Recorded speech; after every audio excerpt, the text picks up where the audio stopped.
Вы наш, получается, первый абитуриент. Традиционно, как ежегодно, мы вам преподносим наш маленький сувенирчик. В педуниверситете рады всем студентам, но первых абитуриентов встречают как почетных гостей. Тем более, что Зульфия Баймухаметова приехала в Уфу из Казахстана. В Башкирии выпускница оказалась не случайно. Я еще со школы мечтала сюда в Уфу поступить вообще.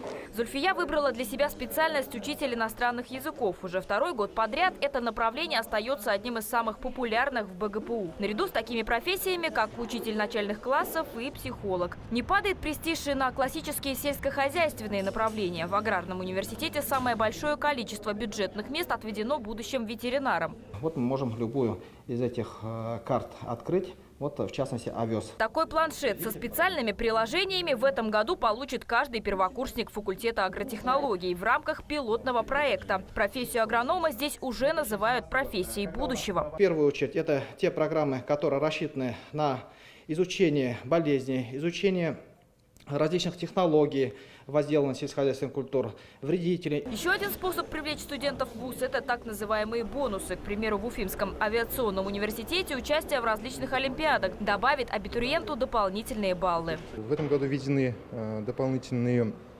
индивидуальные достижения. Это впервые прошла олимпиада всевузовская на имя Кубка Гагарина, который дает максимально 10 баллов победителям и 7 баллов призерам.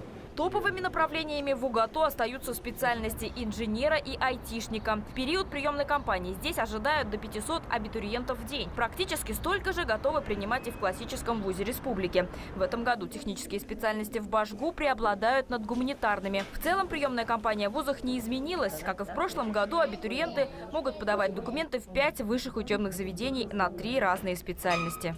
После того, как выпускники узнают свои результаты ЕГЭ, они могут оценить свои шансы на поступление в ВУЗ с помощью специального сервиса «Поступи онлайн».